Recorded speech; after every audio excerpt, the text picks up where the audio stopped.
I have my bachelor's degree in fine arts with an emphasis in drawing from Minnesota State University, Moorhead. I feel like I should be talking over here. And then I also just got my master's degree in print media from Cranbrook Academy of Art that was located in Bloomfield Hills, Michigan. I'm Sisseton, Wahpeton, Dakota, and Assiniboine. My community is Spirit Lake Nation. It's also where I'm a federally enrolled American Indian. I didn't live on my reservation. I grew up in Devil's Lake, which is, you can kind of see it over there, quite a distance from the actual res, about 13 miles. The 13-mile distance created a rift between myself, my culture, my people, and my community. I was physically separated from all the essential relationships that I should have formed when I was younger. Colonialism and assimilation separated me even more from my Native American identity.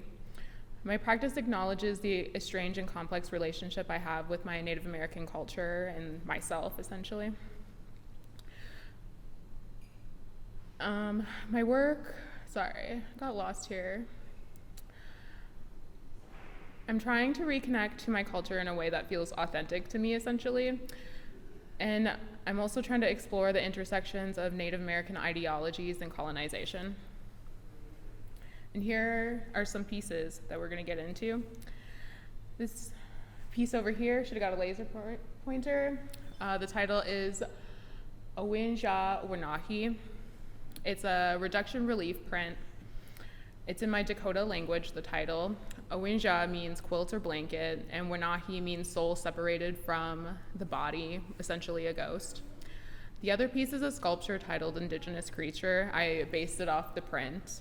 And within these pieces, I was contemplating pan-Indianism and how the star quilt is common iconography amongst Plain natives.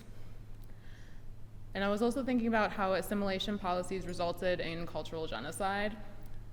As a result, Native people are left with this outside appearance of Indianness, but our soul has been separated from our body.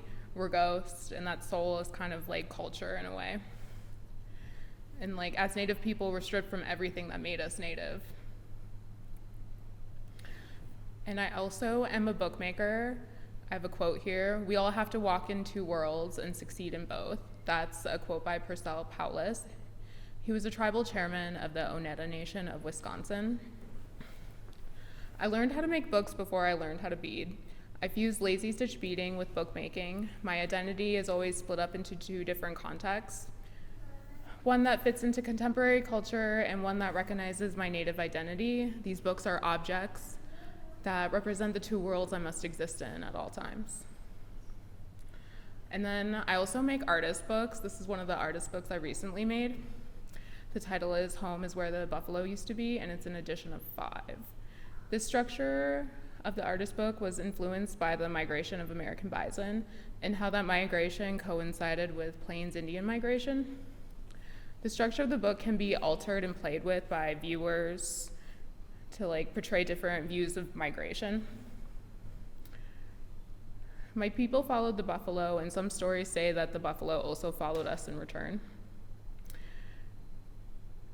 They were and are an integral part of our culture. Home for us is where the buffalo are, or rather where they used to be. Native people weren't the only living things to face colonial genocide. The American bison population was decimated in order to control tribal nations and force indigenous people off their homelands.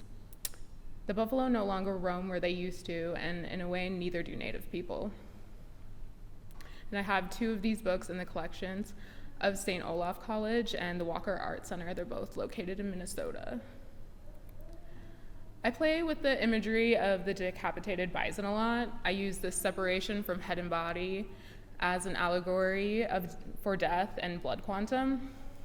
I did the math on my tribal enrollment one day, and it says that I'm 67% Native American and 33% something else. And I figured the 33% is my head and the rest of it is my body. And that's how I kind of viewed that separation. And then with the bison imagery, I embossed it with a topographical map of my reservation. With embossment, you can only see it in certain lighting, so the lighting has to be good to view all of it. And I kind of think of it as like I come from the land, but the land no longer belongs to me. And how like you can see the map, but you also can't see it at the same time. Like thinking about that. And being a Native American is kind of like serious sometimes. And so to sort of break away from that seriousness, I like to incorporate nuanced humor into the mix. I use a lot of gallows humor, which is just grim and ironic humor in a hopeless situation. And Native people have been put into plenty hopeless situations, and laughter is that good medicine, as we say. And then the print, my Indian name is Draws on Rock. I was having a hard time figuring out a title for that, and then I was just like making up jokes in my head, and I was like the lithography person in my grad school. So I was like, my Indian name should just be Draws on Rock.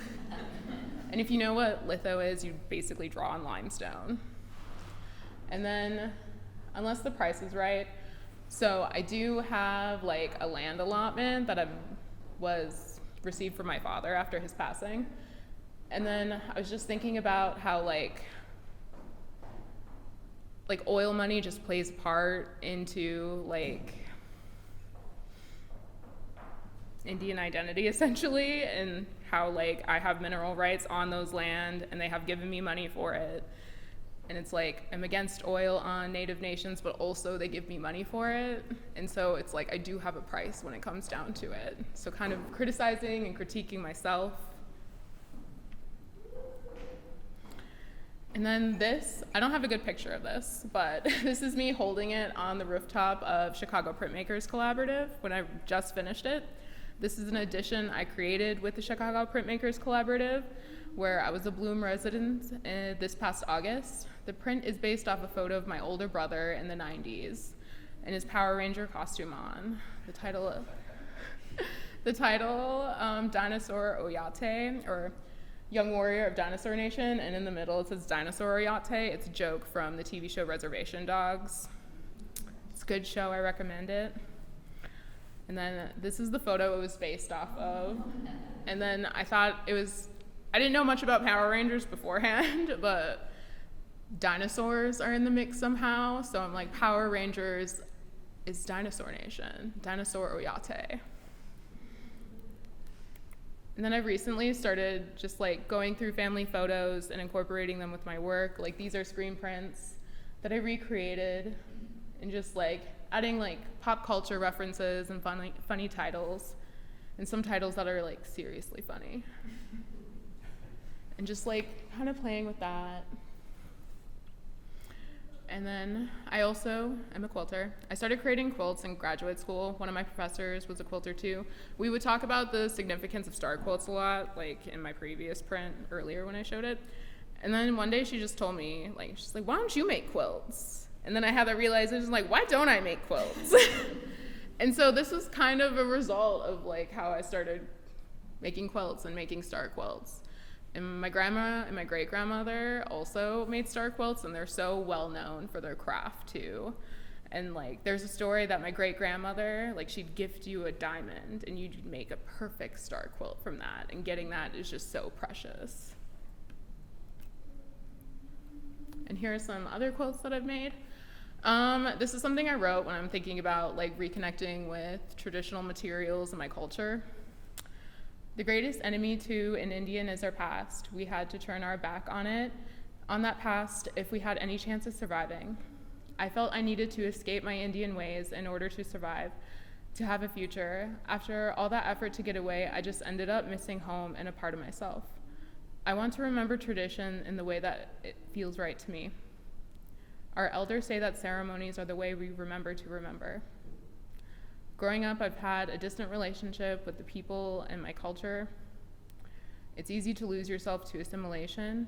My lack of participation in my community resulted in a lack of cultural knowledge. Researching traditional indigenous materials and melding various parts into my practice is the way I can feel reconnected to my culture.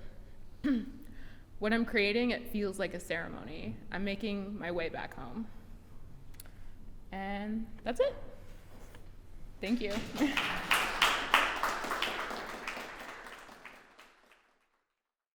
What I'm going to do is just read a little bit instead of talk about anything.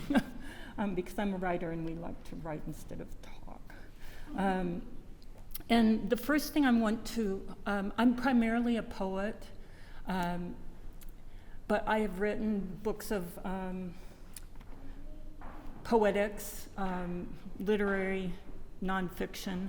My last book is a book called Putting on the Dog, which if you're young, you don't know what that means, but it used to be a phrase that we used for getting dressed up, like putting on the Ritz, putting on the dog. And it has a subtitle called The Animal Origins of What We Wear. And this book is a book that came out, it just came out in paperback,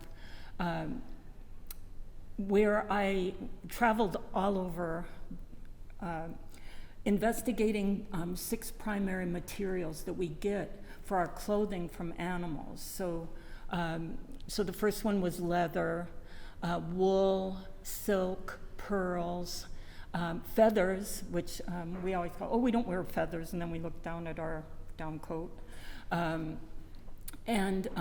fur. And going to different places, actually around the world. I went to Japan and studied silk, went to sericulture farms, went to Mexico where there's a sustainable, the only pearl farm in the Americas, but a sustainable pearl farm. Went to Copenhagen to the International Fur Auction and stayed with mink farmers there.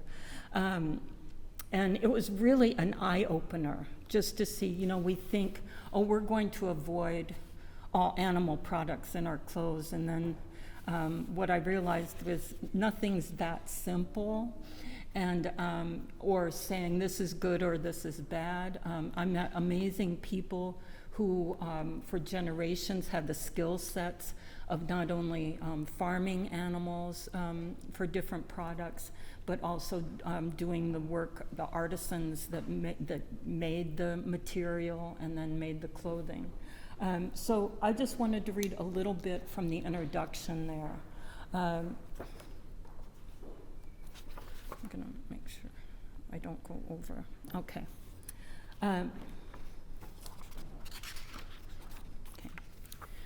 To be draped in the spun cocoons of silkworms or warmed by piles of feathery down, to slip on sweaters, coats, hats, and gloves woven from the wool of sheep grazing in high pastures, to avoid rocks and thorns and cold by walking in the tanned and beaded skins of deer, elk, caribou, moose, or in spike heels made of alligator hide by Blahnik, is to be human.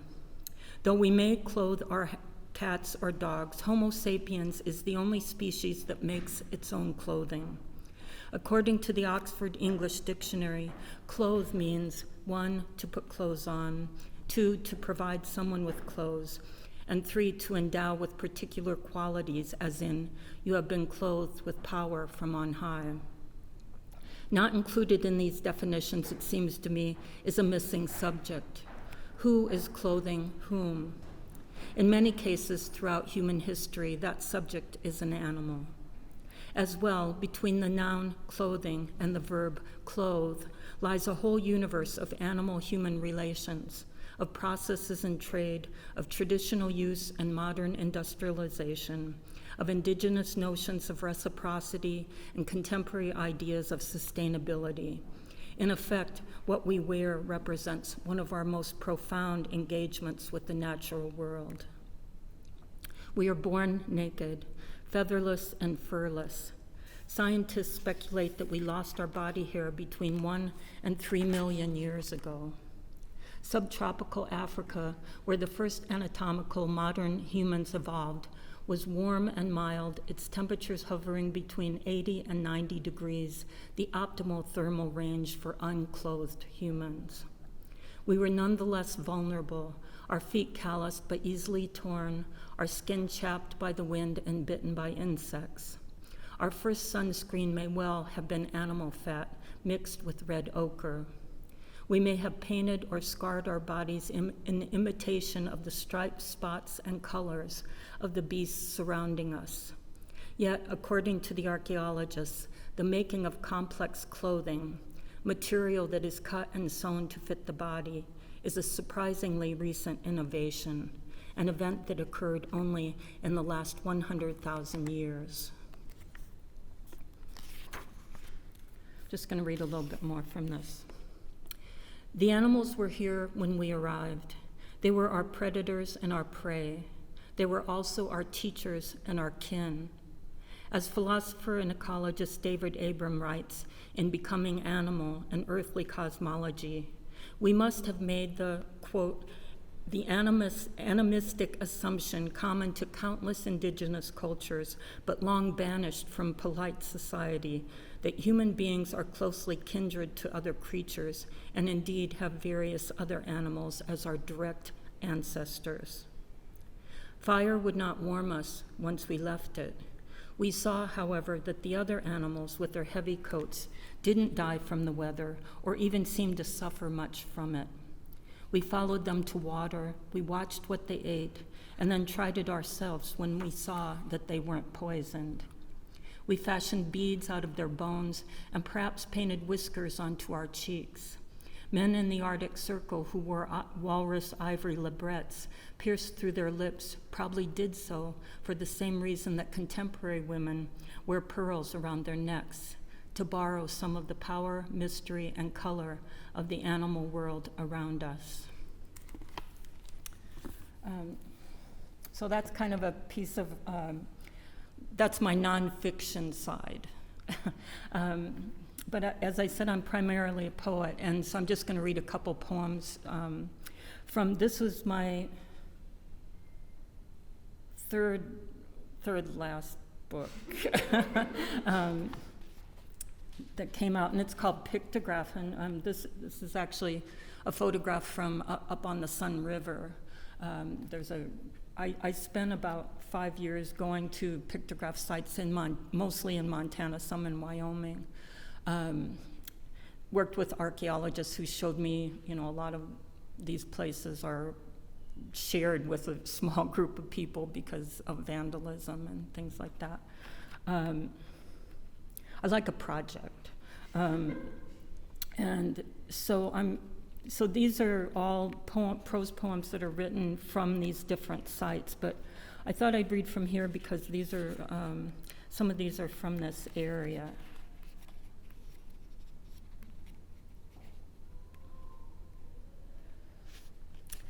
The ground which is only heavy wind. The women of the interior prepare themselves for pain by igniting small piles of fir needles on their wrists. I too want to age in the mountains, though all my life I have avoided the extreme. When I turn away in public from the women with white hair, I become less public presence. To stumble on time, the biographic tradition, rift in the concrete I hit with my boots. I've been traveling away from home. I must return to it. Buffalo are the animals women were taught to emulate. They take care of their young. They mate for life, not like the deer who are flighty and promiscuous. What causes the winds? I thought I knew until today when I distinctly felt them as Earth's breath. Hours of shade, grass flattened by early snow, everything tending toward heaviness or lightness. What would we do in this big house alone? How could we possibly keep it? And just two more. This one's the Missouri Breaks. Some things should be seen at a distance. Plains cottonwood in their river row, the only tree for miles. The arabesque of white pelicans, each large as a child, one facing downstream, one feeding up. The wind stops when we are not pushing against it. The sky is covered by one plain cloud. We drift our boats together, your wrist our only hinge, backwards, sideways, past the bank of silver mint and the bright thorns. What message? What duty? The figures of Virgil sandstone, the volcanic dikes and sills, have emerged on either side of us over millenniums. Rock face resting between forms. To get too close is to lose sight of them, the row of tall robed women, the perched staring eagles, the climbing child, the slow turn they accomplish when they sense us. Into bisque-colored river, into unglazed statuary of the shore. I'm going to stop there. Thank you.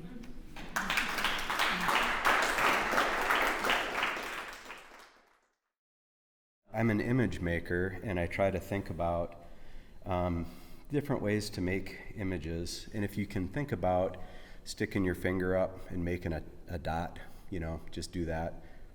No, I'm serious, you have to do it. There you go. Now do another one with another finger and another one. And so you're either making a triangle or a line or a point, and that's my vocabulary right there. So it makes it super easy. So when you look at some of these, that's what I'm doing, is just thinking about different ways to use that vocabulary, and it's a way that people have made paintings for hundreds of thousands of years. It's a really reduced vocabulary. Sometimes I think abstraction lets you get at stuff that you're not able to get at otherwise. And so these are little oil paintings on found boxes, cigar boxes or other boxes. And the images that I'm making are both like elements of abstract cartography, but then they're also drawn from spiritual traditions, and also I'm a hunter and does anybody know orienteering, where you walk around with a compass and kind of get lost and find yourself again? That's what I do with painting as well. I get as lost as I can, and then I try to come back to where I want to be. And all these things we do as a family. We walk in the woods together. We go backpacking, and we try to figure out ways to navigate the place around us. And I think that when you navigate your physical reality, you're also kind of navigating an inner reality, how those things align, a spiritual reality. And so I think about that a lot, like, when I'm on a mountain and I'm walking on this mountain, what's happening outwardly, and then what's happening inwardly, and do those things line up? Maybe they do. Maybe there's a little bit of distortion. I come from a background, I've got a Dutch Germanic and kind of a Scandinavian, a Swedish Finnish background. And so if you think about that, it's all these inherited lines of conquest. It's really terrible when you think about westward expansion and exploring and things like that. So I think about how do you get away from that history of Viking conquest and settlement and Mormon westward expansion, that it's kind of this layered thing that I have. And there's got to be ways of moving in the world that don't do that. Maps traditionally were used for that. They were used to mark the place that you're going to take over, or to figure out where the resources were, or how to screw people over as best you could. And that's a terrible way to work in the world. And so how do you figure out about working in the world? And you look at these and you think, well, that doesn't look anything like what he's saying. It's not about screwing people over or walking on a mountain or anything like that. But some of these, they're a way of centering or grounding. It's a declaration of this is where I'm at. This is the spot that I'm starting out from. And then you move out. Those abstract images and things that you kind of find through those three lines, the dots and lines that you just made, are also a way of kind of protecting yourself against the world. And so some of these pieces are like glyphs or wards or hexafoos. This is a little one. It's a forest scene after a painter who painted a forest scene.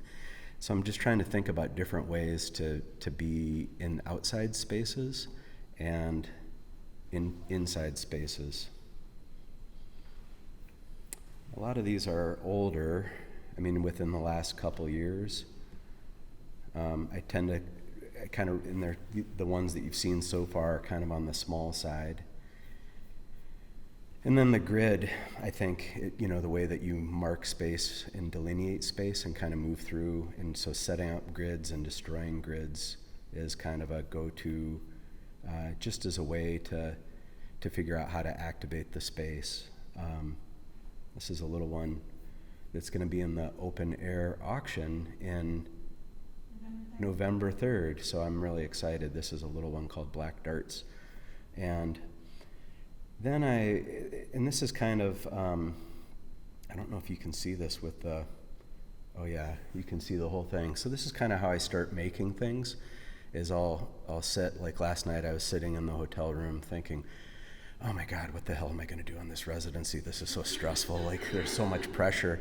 And so then I just kind of closed my eyes and stuff kind of happened. And this is kind of what happens when I close my eyes sometimes. And all of those neurons that are firing, they work in people the same way. And the way that neurons work and create images tend to be universal and tend towards abstraction. And I think that's why a lot of our base, you can make triangles, you can make circles, you can make those base shapes. So then you can kind of see the evolution over here. I didn't think it was going to let us do a PowerPoint. Then I translated this to canvas. So this is a big canvas that's like 3 feet by 4 feet. And then literally I was transcribing that cartographic element just to see what would happen, kind of breaking up the roundness of the world into a flat plane, and then got rid of everything except the margins.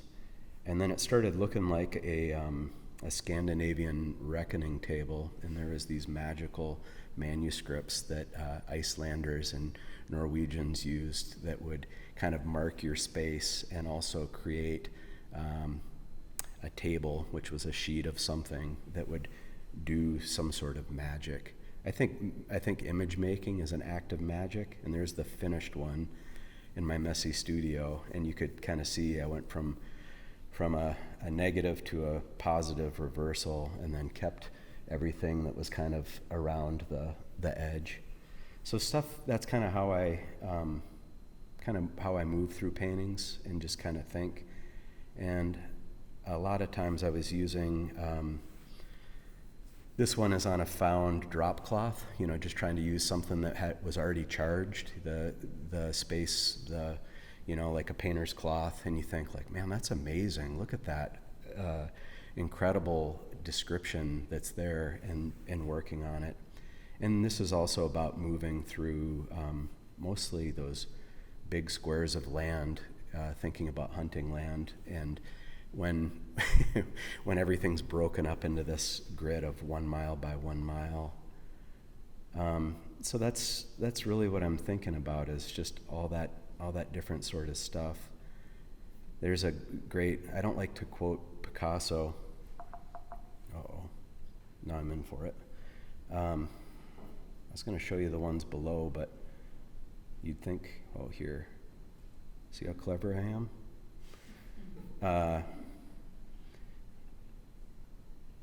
Picasso said something like, painting's not an aesthetic operation, it's an act of magic.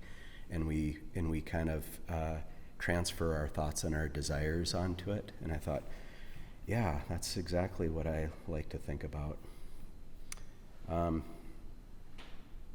These were more literally about land, thinking about the different layers that mapping systems use, and how you break maps apart and put them together and read things.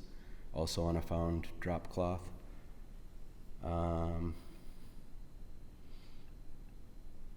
This was one of my favorite hunting spots, and then all the things that happened on that spot. That was a very unusual one for me, because it ended up being very organic, and you can see I tend towards I tend towards geometry. And I think geometry, when you think about geometry and sacred geometry, it's really interesting. All those sacred geometries tend to take a pretty absolute and specific view. And you think, how can something that's so ephemeral and so intangible take such a hard view? So this is a big painting that's 48 by 48. And I got a challenge this last year from Junie Clark, who has the Aunt Doph space in Willow Creek. And she said, I'd like to show your paintings, but they're too small. And I said, okay. I make a lot of big paintings too, you just haven't seen them. And then she said, can you send me your big paintings? And I said, give me 6 months. You bet. I'd love to show you big paintings. So these are some small box paintings. And then I started doing bigger ones. This one's 7 feet tall and 4 feet wide at the base, just trying to use different systems. You can see quilt making in there. You can see some of this was borrowed from a leaf in an illuminated manuscript from India. I like to think about all the art historical resources. This is probably the same image, yeah. That's a jackalope that my son made for me for a present. He literally glued 2 antlers on and made a fuzzy head. It's one of my favorite objects. But I think a studio should be like that, where anything can happen. Anything can happen always and is. And I think the challenge with American Prairie is, Melissa and I were talking about this yesterday, is the obligation that artists have to describe the natural world through a residency program, and what does that look like, especially when you make abstract geometric paintings. I'm not quite sure, but we're going to find out. So thanks for your time.